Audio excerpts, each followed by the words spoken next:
Hey everyone, it's Kevin with My Shop Assist. Today I'm going to go over a video for a new feature we just added. This is definitely the most asked for feature we've ever had, which is parts inventory.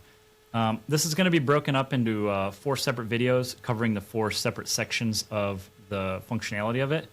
So we're going to have the actual parts inventory, so quantity on hand tracking. Then we're going to have purchase orders. We have completely overhauled the vendor table. And then the last part is going to be the MSA vendor shop-to-shop network thing. And so each video, I'll link to the other ones in this video. So if you're not sure how to do the purchase orders, I'll have the link in it so you can click on it. Okay, so this is going to be parts inventory. So let's kind of get into this. Okay, so first let's go into a job. And we're going to go into this job right here. And let's say we have a part that we want to add to a job. So normally what we would do is we just click Add Part, ACT Heavy Duty Clutch Kit. And this is how it always has looked, and you just hit save, and it would add it to the part. That's how it is, and none of that has changed unless you want it to. So if you want to track inventory on a part, what you will do is you will go to the shop part list on your left-hand navigation bar, and there is a column here for inventory. So this is here for everybody. All the parts should be 0, or if you're tracking parts, they'll be tracking inventory, they will be non-zero. But 0 usually indicates that they are not being tracked. Okay, so we have this ACT Heavy Duty Clutch Kit that I just added to this job.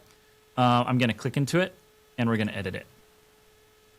So there is now a checkbox here for track inventory. If we want to track inventory on a part, we click it, and it's going to give us some fields here for quantity on hand and reorder point. First, I'm going to save this just so we can see what it looks like. So the Heavy Duty Clutch Kit right here, it's going to have a number here that's 0, and we're going to change the initial quantity on hand. So let's say we've got 4 of these in stock. Okay, so I'm going to hit update, and it added an entry, and this is going to be your inventory log for the part. Each part will have its own inventory log, and it's just going to have records for every time you sell a part or every time you buy a part, and it's going to track your quantity on hand.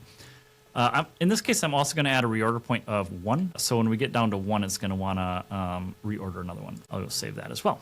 Okay, so now this part is going to show 4 on the inventory list because that's how many we have in stock. And I am going to go back to my jobs here, and I am going to add some more clutches to these cars.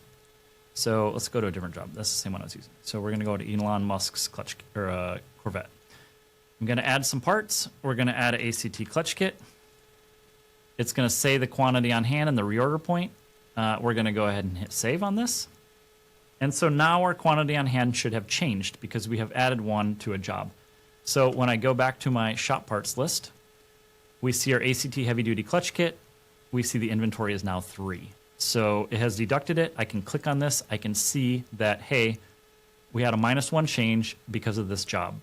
That's our inventory log. Great. Okay, so now let's go to another job.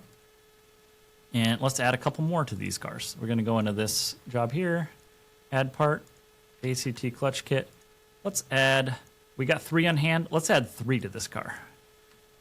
What happens is we are now going to get below our reorder point, right? So 3 will bring us down to 0, which is below reorder point. And so it's going to say there are 3 available in stock, and it's going to automatically mark it as need to order. So that's how we handle the reorder points. So now when I click this, this part is now on my order status page. So we now have the ACT clutch kits. We need to order more of them. They're right here.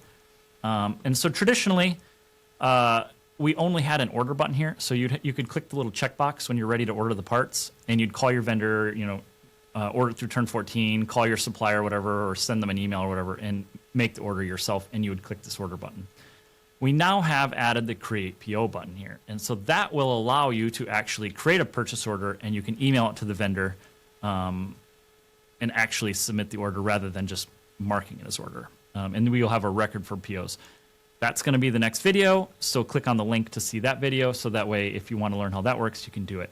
In this example, I'm just going to click the order button, so that way I don't have to do a PO in this video. So I'm just going to click order. If you're familiar with the system, you know that it moves it to the ordered list, and here we are here with these parts that have been ordered, but we haven't received them yet. So our quantity on hand will not change until we mark them as received. So if I go back to my shop parts list and I look for my ACT heavy duty clutch kit, we're still at inventory 0, right? So we took 1 away, we took 3 away on the second job, and we marked them as need to order, but they haven't been received yet. So we go to the order status page. We mark these as received. Presto, they're now on the inventory. So we go back to my shop parts list, ACT heavy duty clutch kit. We're back up to 3 on inventory. And you will see that we added 3 on this order right here. If you do it on an actual purchase order, then you'll have a purchase order here that you can click into.